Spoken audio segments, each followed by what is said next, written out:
আমি এই জন্য প্রত্যেকটা on the stage within camera আছে বলতে দ্বিধা নেই। আমি একটাই কথা বলি, আমি বড় কীর্তনিয়া নই, বড় কীর্তনিয়া দাবি নিয়ে আপনাদের চরণে আসিনি। আমি শুধু পা দুটো জড়িয়ে ধরে বলবো, আমাকে দেখার জন্য আপনারা কীর্তন শুনতে আসবেন না।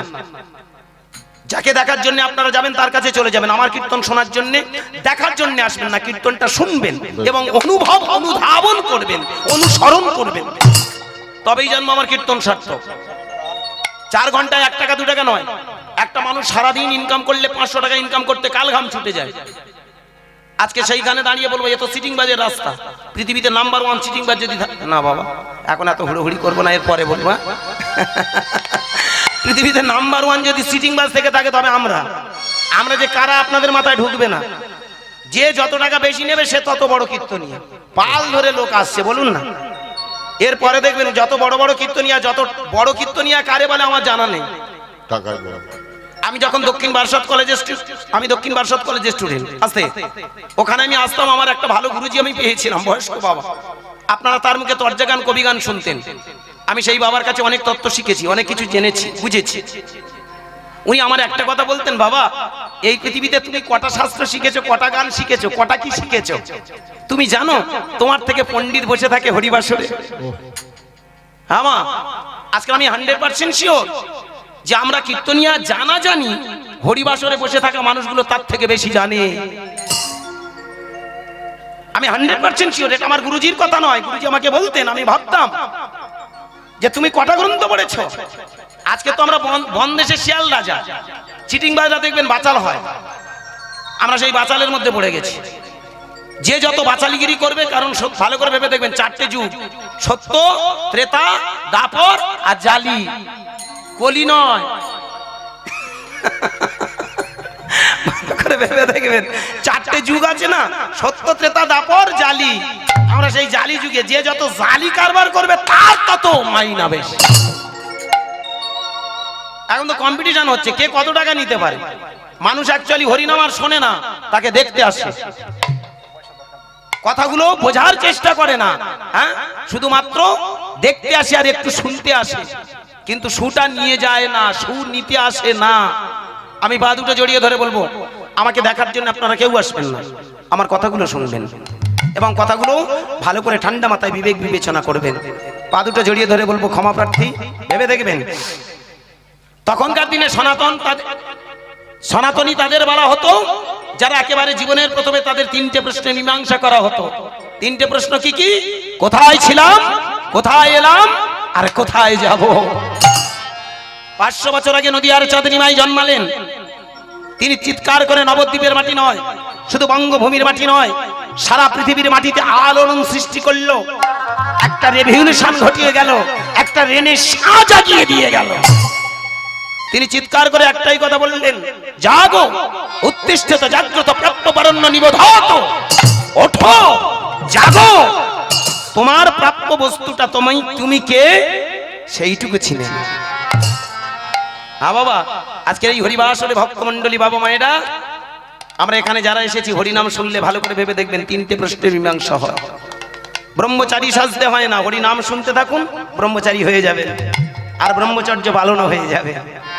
3টে প্রশ্ন কি কি? কোথায় ছিলাম, কোথায় এলাম, কোথায় যাব। এই জন্য তো গানের ভাষায় বলে, জীবনের মান যে জন না জানে, ঘুরে মরে অকারণ।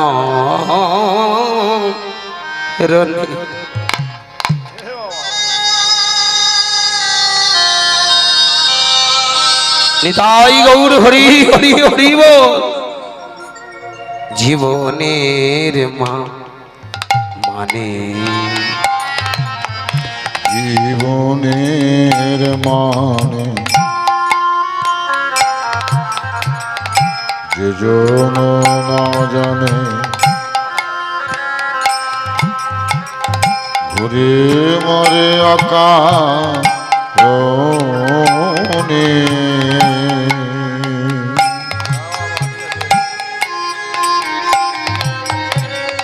জীবনের মানে,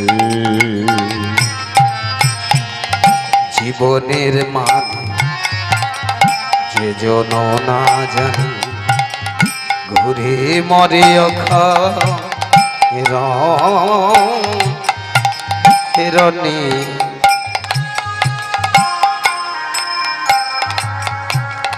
জীবনের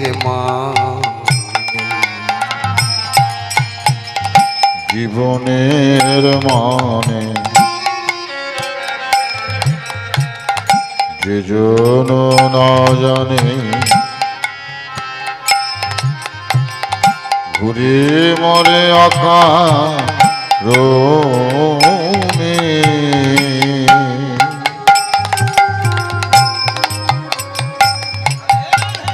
জীবনের মানে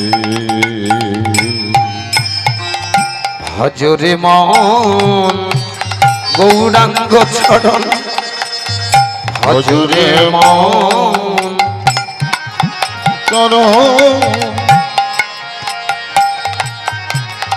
ভজরে মন গৌরাঙ্গ চরণ ভজরে মন গৌরাঙ্গ চরণ ধ্যানে রাখো তারি সজনে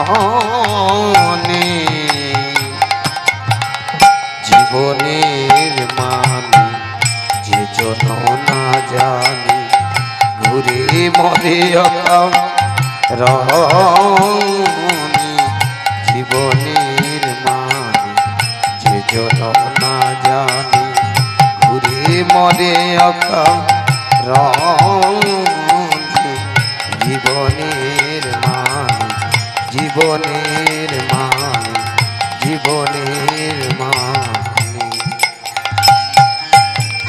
ভজরে মন গৌরাঙ্গ চরণ ধ্যানে রাখো তারে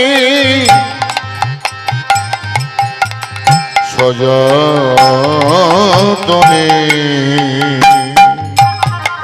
জীবনের মানে যে জন না জানে ঘুরে মরে অকারণে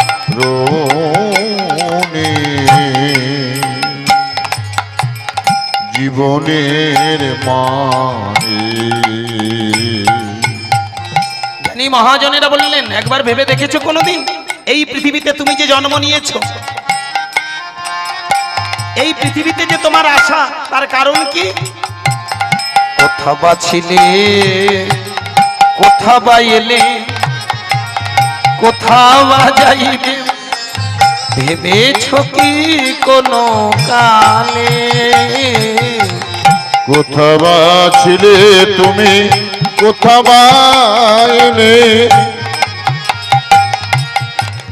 কোথা বা যাইবে ভেবেছ কি কোনো কালে কোথা বা ছিলে কোথা বা এলে কোথা বা যাইবে ভেবেছ কি কোনো কালে কোথা বা ছিলে তুমি কোথা বা এলে কোথা বা যাইবে ভেবেছ কি কোনো কালে স্রষ্টার নব এ নব সৃষ্টি স্রষ্টার নব এ নব সৃষ্টি স্রষ্টার নব এ নব সৃষ্টি স্রষ্টার নব এ নব সৃষ্টি কৃষ্টির মহাদান জীবনের মানে যে জন না জানে ঘুরে মরে অকারণে জীবনের মানে যে জন না জানে ঘুরে মরে অকারণে জীবনের মানে জীবনের মানে জীবনের মানে জ্ঞানী মহাজনেরা বললেন আগে তুমি প্রথমে নিজেকে চেনো এই পৃথিবীতে যে সুন্দর দেহটা নিয়ে তুমি জন্মেছ, ওই পশু পাখি তরুলতা বৃক্ষ গুল্মাদি যেমন দেহ, তোমারও দেহ। ওই যে দূরে যা কিছু দেখতে পাচ্ছ সবার মতো তোমারও একটা সুন্দর দেহ। পার্থক্য কোথায়? চেতনার পার্থক্য। মানব জীবনে, হ্যাঁ বাবা, আমাদের জীবনে একটাই মাত্র পার্থক্য, 8-10টা পশুর থেকে আমাদের এখানেই পার্থক্য। ওদের চেতনার অভাব, আমাদের ভিতরে সেই চেতনার প্রকট, সেখানে প্রকাশ আছে। জ্ঞানী মহাজনেরা তাই তো বললেন, কিসেরই আশায় কিসেরই নেশায় পেয়েছো কি তুমি পথেরই দিশা। কিসেরই আশায় তুমি কিসেরই নেশা পেয়েছো কি তুমি পথেরই দিশা। কিসেরই আশায় কিসেরই নেশায়। এত ঘর বানালে, এত গাড়ি, এত বাড়ি, এত মান ঐশ্বর্য, এত ধন সম্পদ প্রতিপত্তি, যেদিন তোমার চোখ বন্ধ হয়ে যাবে চিরকালের মতো সব ধুলায় মিশে যাবে। কিসের অহংকার? এ ধন, এ সম্পদ, এ মান ঐশ্বর্য ক্ষণিকের। কিসেরই আশায় কিসেরই নেশায় পেয়েছো কি তুমি পথেরই দিশা। কিসেরই আশায় কিসেরই নেশায় পেয়েছো কি তুমি পথেরই দিশা। স্রষ্টার নব এ নব সৃষ্টি, স্রষ্টার নব এ নব সৃষ্টি। স্রষ্টার নব এ নব সৃষ্টি, স্রষ্টার নব এ নব সৃষ্টি। কৃষ্টির মহাদান জীবনের মানে যে জন না জানে ঘুরে মরে আকা রোদে। জীবনের মানে যে জন না জানে ঘুরে মরে আকা রোদে। জীবনের